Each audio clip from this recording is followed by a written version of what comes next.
McNeil, 6 points. McNeil splitting Charlie Waters, 41, and Mel Renfro, Tarkenton drilling it on target. Well, hello. Thank you so much for taking time out of your day to check out this video, and welcome to the Gridiron. And before I get started, I just want to say thank you so much to everyone out there who's been watching my videos. Thank you so much. If you can maybe give this video a thumbs up or leave a comment below or possibly share this video, it would just mean so much to me. But just anyway, thank you so much for just taking time out of your day to watch this video. Thank you. I saw a couple of articles. What I'll do is I'll leave, like, in the description box, I'll leave a link to both articles. You can check them out if you want. But it was just kind of going over some of the ugly, as like the articles kind of state, the ugly truths to the New York Giants defense. And it's some of these stats are rather staggering. I mean, like last year we were here, and this year we're like way on the other end of the scale. It's unbelievable. So our pass rush win rate, okay, through week 5, the Giants we're at 33%, which is number 30 in the NFL. Oh my! There's just so much. I mean, if I wrote down all the stats that I was looking at, I mean, this would be like an hour-long video. Holy cow. Last year, the defense was number 9th, okay, and points given up. All right, and 12th in yards allowed. Pretty good, pretty good. This year, the Giants are 26th in points and 29th in yards allowed. We went from 12th to 29th in yards allowed. We went from 9th to 26th in points. Now, obviously, also, you know, we were points allowed. We were a lot better than before we played the Cowboys. You know, put 44 points up on us. You know, that shot us or put us way down. That, you know, however you want to put it. So that really hurt it. Obviously, 515 yards we gave up to the Cowboys really hurt us too. But anyway, it is what it is. I mean, 29th in yardage allowed. Last year, we were giving up 22.3 points per game. This year, we're giving up 27.8 points per game. Giving up 5.5 points per game more. Giving up almost 4 touchdowns a game. You know, 5.5 extra points a game. Almost like two more field goals a game we're giving up. I mean, oh my goodness. And the only team that has fewer sacks, the Giants got 8. There's only one team that has fewer sacks, and that's the Chiefs. They got 7. All right, after 5 games. And the Chiefs' defense is absolutely a mess. Oh, absolutely horrible. The Chiefs' defense is what's going to prevent them from going back to the Super Bowl again. Yeah, their defense is, phew. Last year, our yards per rush, we were 9th in the league, 4.1. You know, certainly very respectable. This year, we're at 4.7. Now we're 28th in the league. Now, part of it is, Dalvin Tomlinson.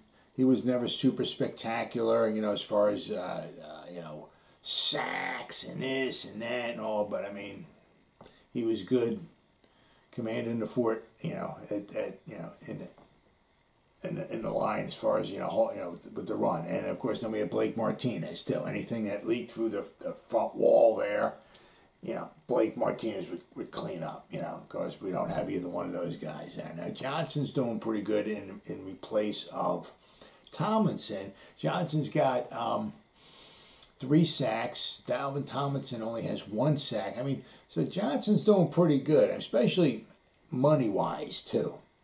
As Dalvin signed, you know, I got some money, got paid with the Vikings, you know, and we got Johnson on the cheap.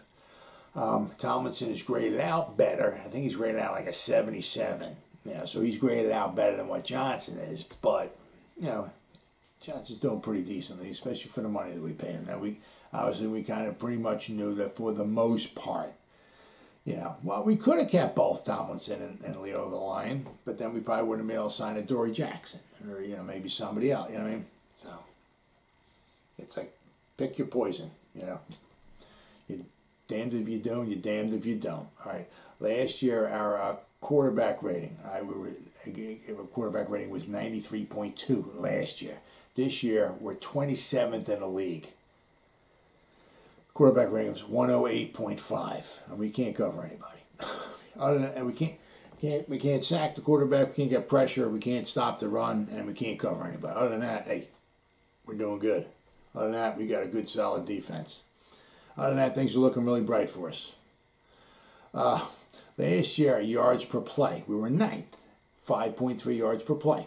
This year, we're 24th. We're giving up 6.1 yards per play.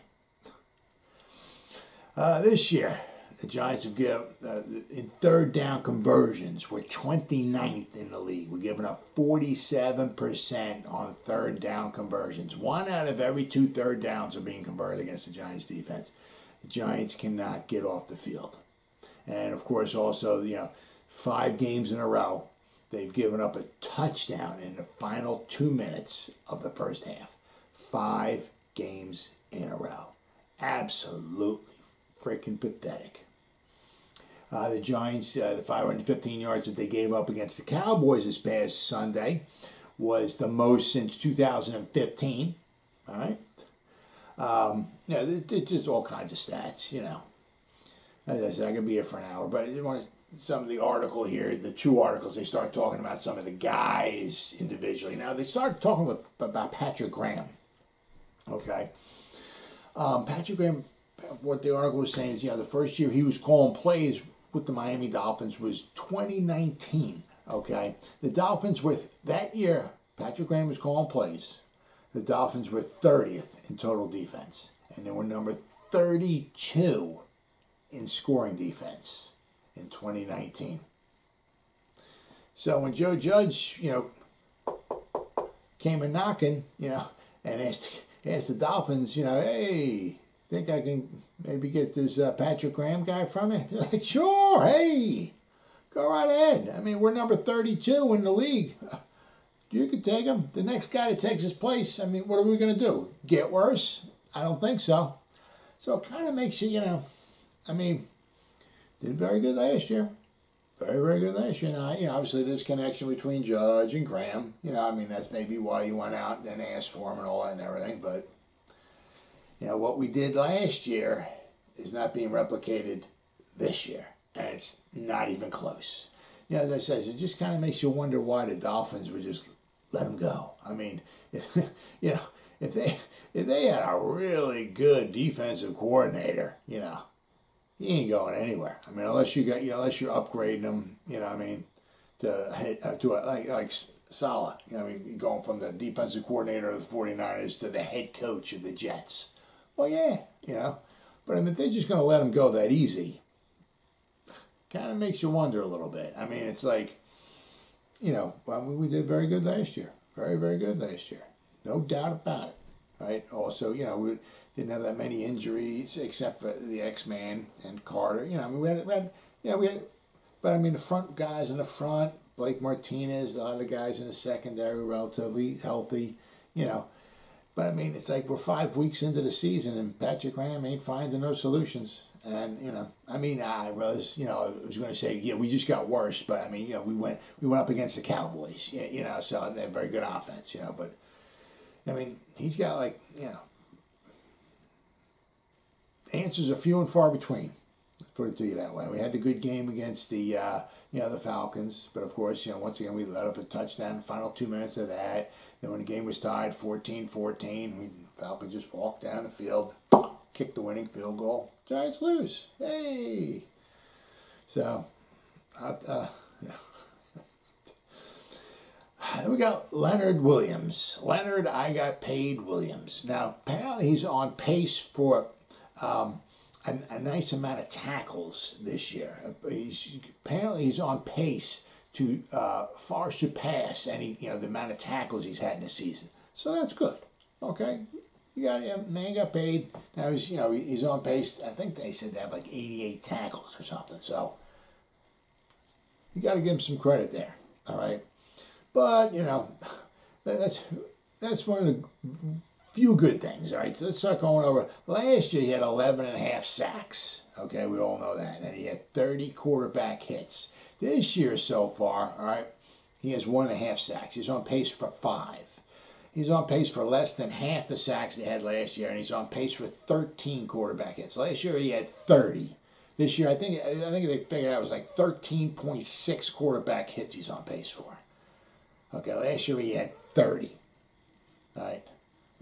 Well, he got paid kind of last year. You know, he was on the tag, so he got paid. But I mean, this year he got the contract, the guaranteed money, and the 3 years and all that. You know what I mean? Wallet's nice and fat now for the next 3 years. You know, and we're just not seeing the production. Shocking, I know. He's 50th. Okay, in pass rush win rate. Okay, as a defensive tackle out of 62, he's number 50. Out of 62. And we're paying him $21 million a year. Unfrickin' believable. Then you got Dexter Lawrence. I hate talking bad about Sir Dexter, but last year he had 4 sacks and he had 6 tackles for loss. This year he has no sacks. He has 2 tackles for loss. So he's on pace for about the same amount of tackles for loss, but he has no sacks. All right. His PFF run defense grade this year is a 54.5. Last year was a 73 point, his run grade, all right, was a 73. This year it's a 54. His first year when he was a rookie, his run grade was a 76.4. And you're like, man, this dude's a rookie. And he's graded out at 76.4. It's like, man, just give him another year or two. He'll be in the 80s. I mean, wow. Good pick. Nope, this year it's a 54.5. Absolutely frickin' pathetic. No sacks. I mean, Leo the Lion with 1.5 sacks. I mean, as I said, I can just go on and, you know. Then we go to the edge rushers, or the lack thereof. All right, so 5 games into the season, the Giants have 3 sacks from their edge rushers, all from Azeez Ojulari. Okay, Lorenzo Carter, Oshane Ximines, Quincy Roach, 0 sacks. All right, Cam Brown, he's on the IR. Hard to believe, but he's got a hamstring problem. Then our other edge rusher, Ellerson Smith. He's on the IR. Once again, I know, hard to believe. He's got a hamstring problem, right?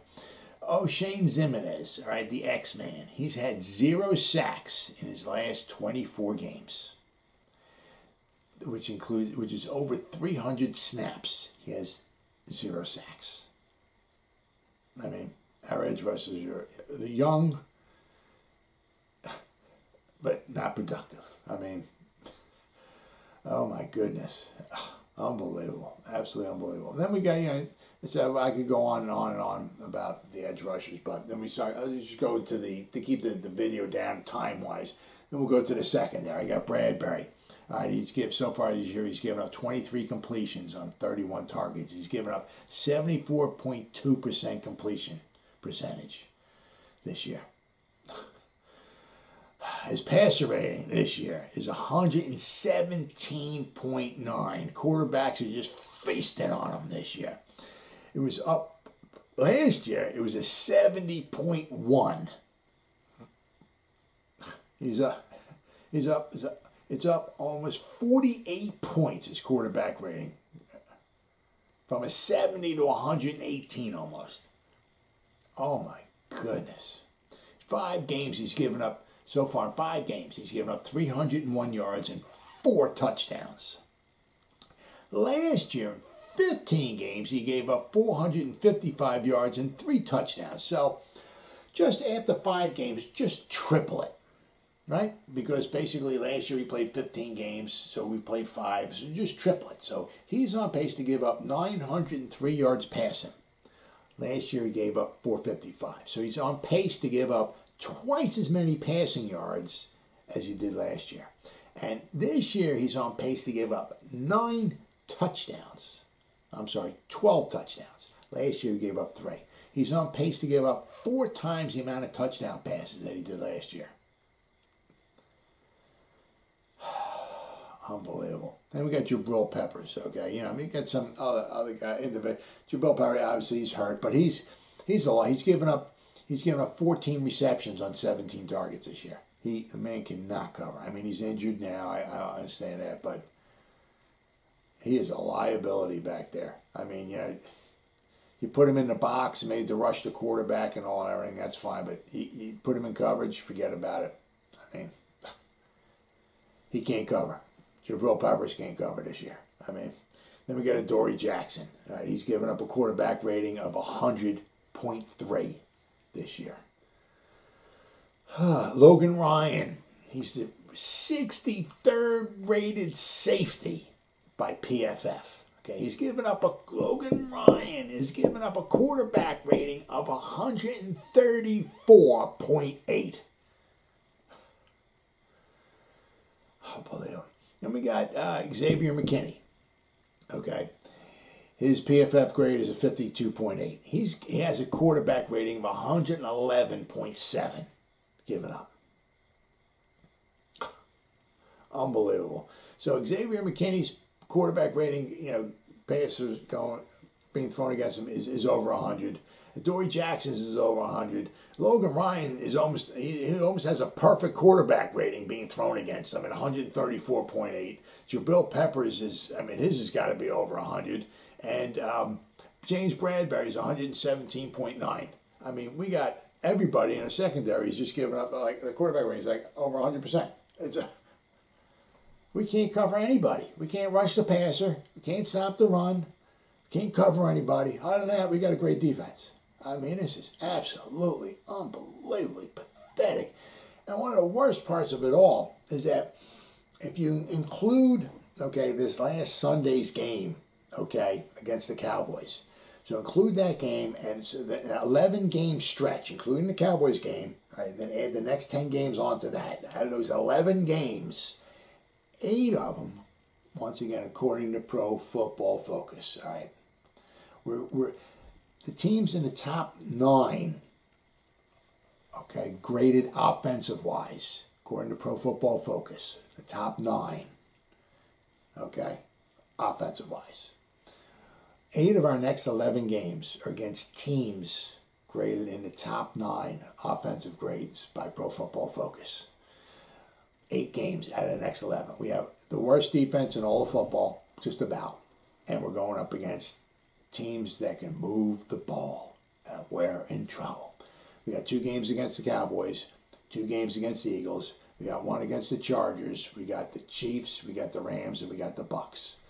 Those 8 games are those 6 teams. But because you got 2 against the Cowboys and 2 against the Eagles. So those 6 teams are in the top 9. The Eagles are number 9, are in the top 9 of Pro Football Focus's top graded offenses.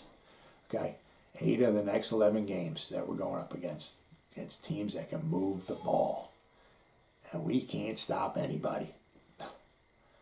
Whew, man. Oh my goodness. All right. Now, apparently, on to some little rumors here. Now, whether it's going to come to fruition or not, who knows? But according to ESPN's Jeremy Fowler, all right, the Bills, the Jets, the Seahawks, the Texans, and the Giants, have all kind of been monitoring the cornerback market. All right, to see if as far as maybe like a trade at all or anything like that. The Broncos might be kind of willing to give up. They got a couple of guys. Bryce Callahan, or Kyle Fuller, all right? Both of those guys, I think they're both 29, going to be 30 this year, I think, but at the end of the season, they're both going to be free agents, and they're not going to be re-signing them, So, might be, to their advantage, I don't know where Jeremy Fowler's getting his information from, but, if this is what he's putting down and all that, I ain't disagreeing with him. I ain't arguing him. If he says these teams, 1, 2, 3, these 5 teams are looking for cornerbacks, I'm not arguing with him. All right. The only thing I would is like, why the Giants looking for a cornerback? They don't have much money, and they need, they could use cornerbacks, but they also have other needs as well too. But they got, as I said, the Broncos with Callahan and Fuller, all right, will both be free agents at the end of this year. So it would behoove the Broncos to they're going to get rid of them, let him go. Free agents try to maybe get a draft choice, in return, and that's where maybe the Giants could step in, because the Giants have 10 draft picks next year. So that's something, something to keep an eye on. Now, Kyle Fuller this year is not really doing too well. So, I mean, according to Pro Football Focus, once again, I'm just looking at their grades, right? Bryce Callahan, though, however, this year he's graded out as 73.2. His coverage grade is a 75.6, which is far superior to anything the Giants have. Okay, now he's in the final year. He signed in 2019. He signed a 3 years, $21 million contract. Right, so this is his final year. So he'll be a free agent. So I mean, I don't know if the Giants could obviously work it out with with the Broncos. The Giants don't got a lot of money, but I mean, if they're going to make a deal. It's like, we'll give you this pick, but you got to pay for $5 million of his $7 million or something like that. If they talk it out and they give him an appropriate pick for it, yeah, who knows? But of course, the Giants are going to have to want to re-sign them next year, and they're got to be a little frugal with their money, because they don't have a lot of money, salary cap money going next year, because they're going to need to spend. They're going to have some money put aside for all these draft choices that they have. But I mean, if they're going to go after one, Bryce Callahan is this year is doing very well, and a couple of years before that, he even graded into the 80s as well too. So, but then again, what the Giants have been doing, they've been signing guys, who have done decently in the past, and then the Giants get them and they wind up puttering out. So, just something I have to keep an eye on and monitor. That's all. Then the Giants also, they worked out 3 different offensive linemen. I think it was on Tuesday, I believe it was, okay? And they signed Devery Hamilton. He's an offensive tackle, all right? He played 4 years of college, okay? His last year of college was 2020. He's from Duke, another Duker. His first 3 years of college, he was with Stanford. I don't know why. He transferred over to Duke, okay? And then he came out, and so, so this is his rookie season, right? So the Giants wind up signing. They got him on the practice squad now. He's a big guy. I mean, he's a tackle. He's 310, 311 pounds. Now, I saw it's unbelievable. I saw 3 different heights. I saw 6'6", I saw 6'7", and in some place along, I saw 6'9". So he's at least 6'6", and he could be possibly as tall as 6'9".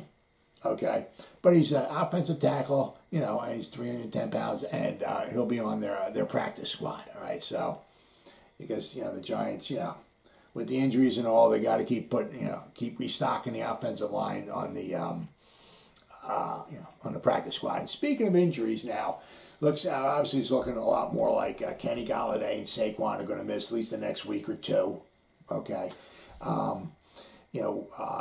Daniel Jones is, possibly he might be able to play this weekend against the Rams. We'll have to wait and see. Kadarius Toney quite possibly might be able to play this weekend. Darius Slayton might be able to play this weekend. And Sterling Shepard might be able to play this weekend, which would be absolutely huge.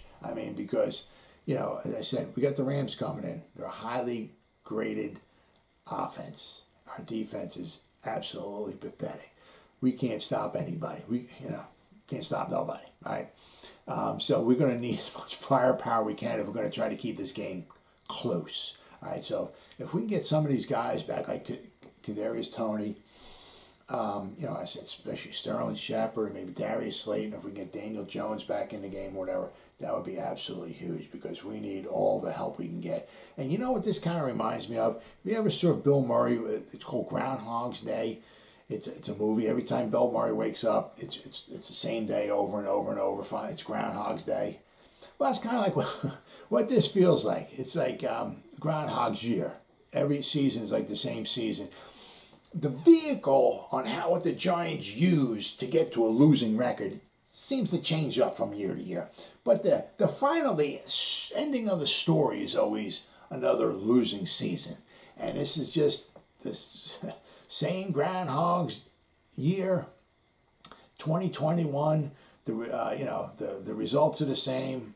Another losing season for the New York Football Giants. But I do believe a little bit of a bright note, okay? I think the Giants right now, after 5 weeks, are picking 7th, okay, in the NFL draft next year because we're 1-4. So there ain't much, you know, to the end of the rainbow. There ain't no much of a pot of gold to the end of the rainbow. But if there is a little pot of you know, gold at the end of the rainbow for the New York Giants this year, right now we're picking number 7 in the draft next year. Well, as always, guys, thank you so much for taking time out of your day to check out this video. You guys stay safe out there and go Giants. Woo!